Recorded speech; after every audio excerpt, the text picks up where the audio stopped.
Udah. Ya. Belum.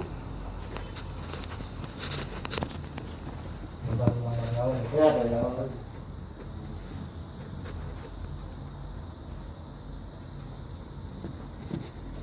Ada baterainya ya? Ada baterai ada 80%. Udah. Ya. Selamat pagi Bapak Budi Lasmadi dari PT Sarana Karnina Terpadu. Perkenalkan, nama saya Randy Stefanus, mahasiswa ITL Trisakti, Fakultas Teknik, Prodi Teknik Kelautan semester 1. Beribad apa nanti bisa Apa di? Perkenalkan, nama saya Randy Stefanus, mahasiswa ITL Trisakti, Fakultas Teknik, Prodi Teknik Kelautan, tahun 2001, semester 1. Saat ini saya dapat tugas dari dosen hidrooceanografi yang bernama Bapak Ali untuk mewawancarai bisnis yang berkaitan dengan bidang kelautan. Kurang lebih ada 11 pertanyaan Pak yang akan hendak saya sampaikan yang berkaitan dengan perusahaan yang Bapak pimpin saat ini. Oke, kita mulai dari pertanyaan yang pertama.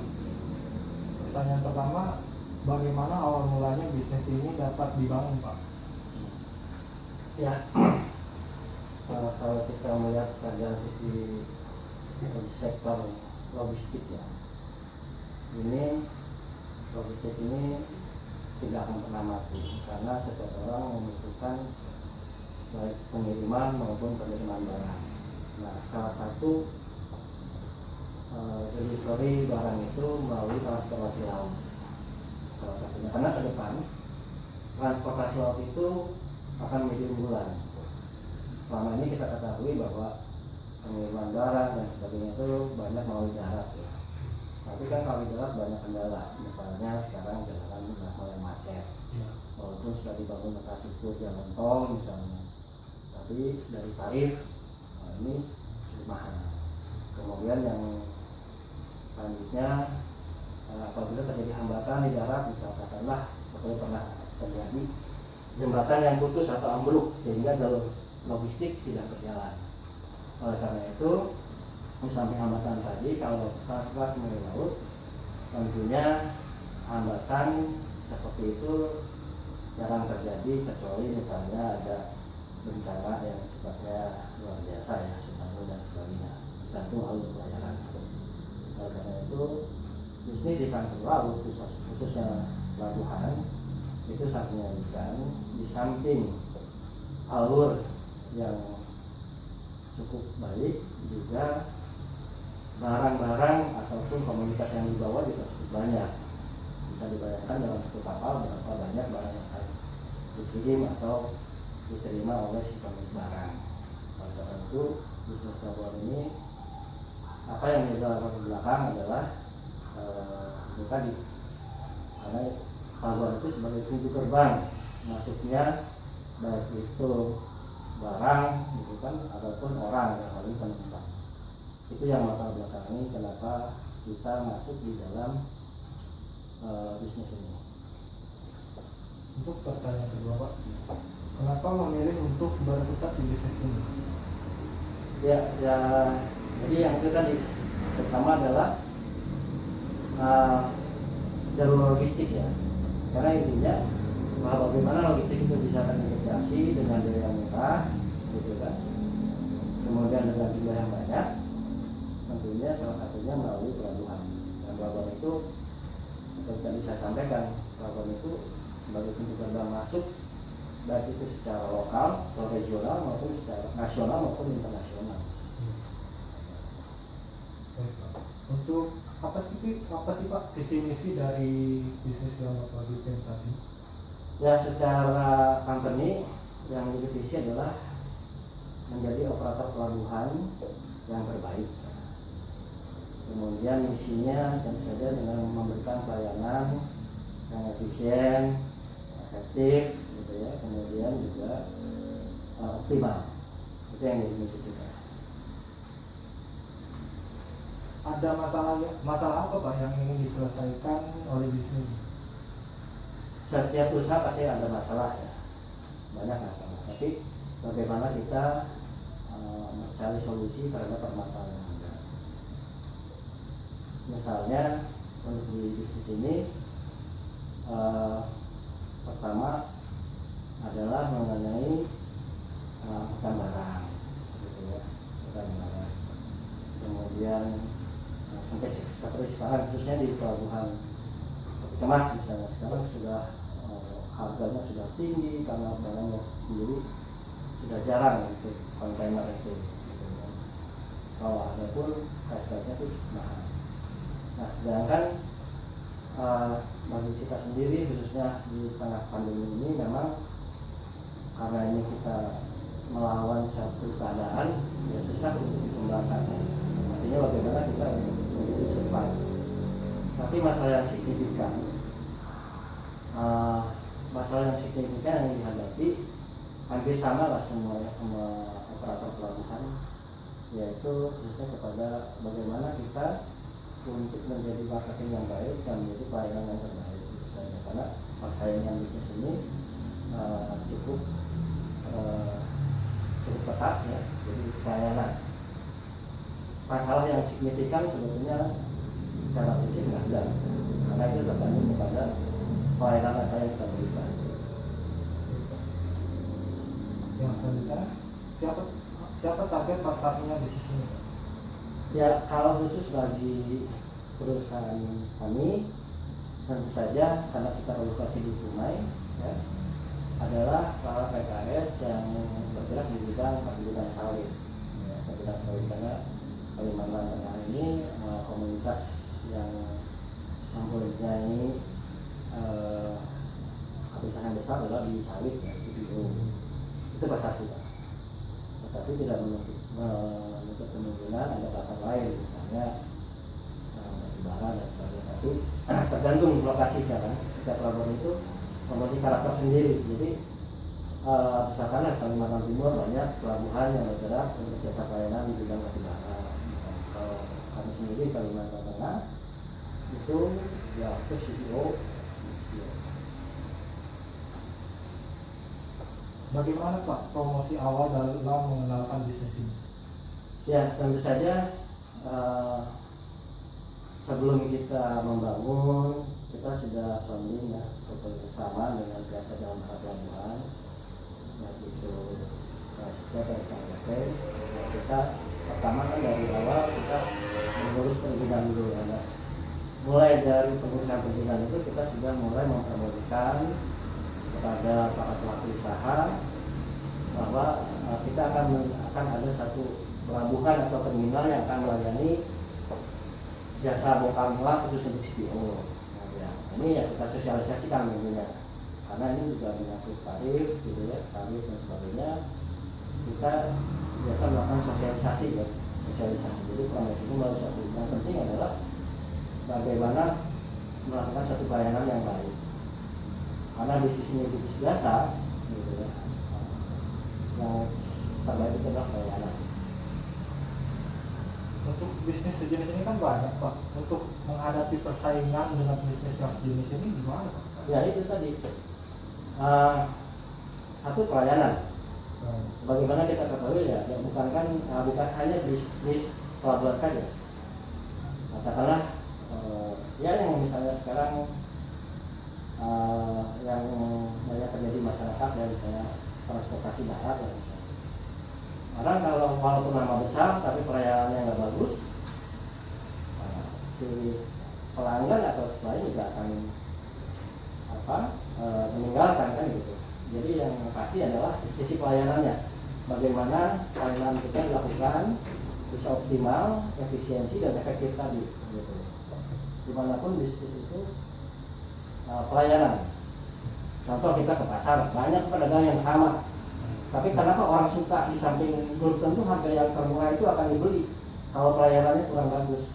Mungkin ada harga yang mahal, tapi banyak yang beli. Kenapa? Karena pelayanannya bagus. Jadi seperti itu loh. Jadi pelayanan. Apa unique selling promotion dari bisnis ini Pak? Ya itu tadi pelayanan. Jadi kita melakukan pelayanan itu macam-macam. Satu bisa dari sisi biaya misalnya tarif, kita bisa kompetitif. Kemudian dari sisi fasilitas pelabuhan, misalnya alat penunjang untuk melakukan bongkar muat kita yang memadai, gitu kan. Kemudian juga SDM kita yang kompeten untuk di bidangnya, itu jadi selain kita. Karena misalnya dari SDM kita melakukan sesuai dengan kompetensi, terampil, ramah, gitu kan. Itu yang jadi poin-poin selain kita. Berapa banyak Pak tim awal yang bergabung di bisnis? Secara kalau tim awal sih sedikit ya. Kalau tim awal ini saya juga pengertian tim awal ini gimana? Sebelum operasional atau sesudah operasional? Kayaknya sebelum. Nah, kalau sebelum kita dalam proses perizinan bangunan pelabuhan kita bisa mempergunakan konsultan ya, sehingga yang kita itu untuk orang-orang tugasnya aja, misalnya dari seorang operasional dan orang finance, jadi cukup sedikit. Sedangkan dalam pelaksanaannya setelah operasional tentu saja banyak SDM yang terlibat ya. Kita tahu bahwa dalam pelabuhan itu ada sifatnya, kalau boleh dikatakan ada 3 wilayah, yaitu stevedoring, contouring, dan delivery. Jadi stevedoring itu pada saat kapal berlabuh atau bersandar, kita melakukan pekerjaan bongkar muat. Nah, setelah barang itu dibongkar muat melalui kita ada cargo loading disimpan di penumpukan atau warehouse, ya, kapal penumpukan atau warehouse dan terbuka dan tertutup. Kemudian dari gudang kemana lagi kita delivery dan keluar. Nah, ini dari 3 wilayah ini kan memerlukan SDM yang cukup banyak. Jadi nah, kalau secara jumlah ya bisa 30 orang gitu ya. Apalagi pekerjaan pekerjaan kantor ini 24 jam. Ya, sehingga seperti jam kantoran kan. Ya, jadi 24 jam. Kalau boleh tahu Pak, berapa modal awalnya? Ya, ini tergantung kepada rencana pembangunan yang akan kita laksanakan. Misalnya kita ambil dari sisi lautnya, misalnya atau ini masalah dermaga. Kemudian kantornya kita ya, kemudian juga ada investasi untuk di perawatan. Ya, jadi komponennya banyak. Ya, saya gambarkan aja dari sisi konstruksi kita harus membuat atau membangun satu dermaga. Kemudian dari sisi pelayanan kita harus mempunyai fasilitas peralatan yang memadai untuk pekerjaan kita, gitu kan. Kemudian kita harus ada kantor, ya kan. Kemudian ada kendaraan dan sebagainya. Ya, investasi awal itu bisa sekitar ya 30 sampai 35 miliar ya untuk awal. Oh, itu untuk awal aja Pak? Iya, untuk awal.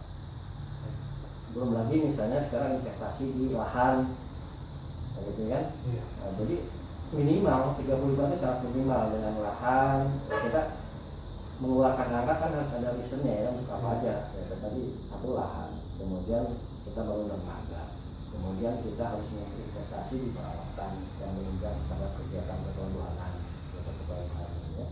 Kemudian kita harus ada kantor, di kantor sendiri harus ada sistem, gitu kan. Sistem, kemudian inventaris lainnya. Nah, itulah jadi kurang lebih kan awal-awal seperti itu. Untuk pertanyaan terakhir Pak, bagaimana cerita di awal-awal ketika bisnis ini baru dimulai berjalan? Apakah pernah nggak dapat pelanggan atau apakah susah untuk dapat proyeknya? Iya, jadi begini, kita di swasta ini tentunya harus mempersiapkan suatu perencanaan yang matang. Mungkin ini juga bagi semua. Ketika kita akan memasuki dunia bisnis, tentunya kita harus mempunyai perencanaan yang matang. Karena perjalanan bisnis yang baik itu adalah perencanaan yang baik.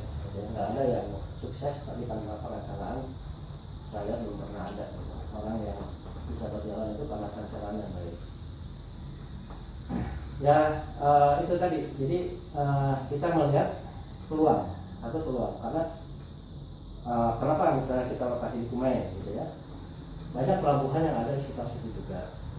Tapi dari komunitas yang ada, dari produksi yang ada, kita lihat banyak terminal atau pelabuhan yang kurang memenuhi syarat. Kemudian yang kedua juga dari sisi pelayanan, dia peralatan yang tidak menunjang. Artinya peralatan apa sih yang tidak menunjang itu? Misalnya begini, kita ada ada storage, penampungan, ini jarang yang ada. Tapi peluang-peluang dari kita, gitu kan. Nah itu jadi kemudian jalur distribusinya kita melihat itu posisi strategis. Kemudian kalau kita lihat misalnya di hinterland kita juga cukup, kemudian akses juga cukup bagus, akses darat, kemudian hinterlandnya dan sebagainya. Jadi itu yang kita memulai dengan perencanaan sehingga ini menjadi jatuh peluang. Kenapa kita membangun terminal atau pelabuhan di situ?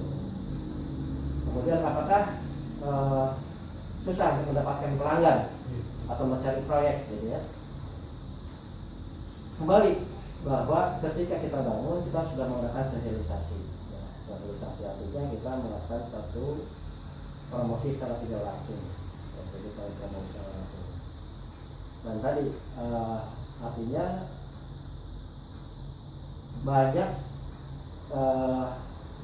banyak produksi khususnya CPO yang tidak bisa ditampung secara optimal oleh pelabuhan yang ada, gitu. Sehingga pasar itu pasti ada, gitu. Katakanlah misalnya, ini contoh ya, misalnya dengan kapasitas katakanlah misalnya 5.000 ton misalnya, gitu kan. Nah, 5.000 ton itu dari satu PKS misalnya, satu pabrik atau produsen atau perkebunan sawit, ya, perusahaan perkebunan sawit. 5.000 katakanlah seperti itu setiap bulan misalnya. Di situ ada berapa PKS? Kalikan katakanlah misalnya sudah 10 dari 50.000 ton. Kan peluang untuk mendistribusikan 50.000 ton itu, kalau hanya 1-2 pelabuhan yang melakukan bongkar muat, itu memerlukan cukup waktu yang lama, gitu kan, misalnya seperti itu. Ini contohnya. Nah jadi kembali tadi ke pelayanan. Jadi peluang itu ada. Kalau pemilik barang atau pemilik kapal atau pemilik barang lah katakanlah, sekarang untuk kapal aja atau tongkang mau melakukan bongkar muat misalnya nih ya, 5.000 ton aja harus perlu 3 hari atau 4 hari misalnya. Kan biayanya tinggi, belum sewa tongkang atau kapalnya yang 4 hari. Tapi kalau misalnya banyak pelabuhan, gitu kan, dengan fasilitas yang bagus, dengan pelayanan bongkar muat yang menghemat waktu, bisa jadi 2 hari, kan orang lebih suka yang cepat. Nah, dari situ peluang itu, gitu kan, dari situ peluang ini. Kembali, kenapa saya selalu menekankan pelayanan? Karena persaingan yang hakiki adalah pelayanan dalam bisnis apapun, bisnis biasa terutama ya, itu pelayanan. Ya pelayanan itu ya tadi efisiensi, efektif, itu kan optimal. Efisiensi itu dari sisi biaya, gitu kan, efektifnya dari sisi waktu, gitu kan, optimalnya ya semua terreduce biaya-biaya itu, gitu kan, dari yang dikeluarkan dengan menghasilkan yang optimal. Seperti itu. Baik Pak, untuk itu saat ini itu saja pertanyaannya. Terima kasih atas kesempatan yang diberikan. Mohon maaf apabila ada kesalahan kata yang saya ucapkan. Ya. Selamat pagi. Ya pagi. Kalau ada yang misalnya diperlukan apa aja? Yang diperlukan data-data apa? Sama. Ya kalau untuk itu mungkin cukup ya. Makanya tadi saya sampaikan ini kan lebih kepada khusus ya. Jadi saya lebih tidak bisa mengembangkan secara umum ya. Padahal kalau kita melihat bagaimana pelabuhan secara umum itu akan lebih menarik. Tapi memang permintaan dari bosnya seperti itu. Iya. Ya sudah. Iya. Oke, ya mudah-mudahan bermanfaat lah ya, bermanfaat dan menambah satu pengetahuan lah untuk lanjut gitu. Oke, ya terima kasih ya. Nanti videonya kirim lewat mana?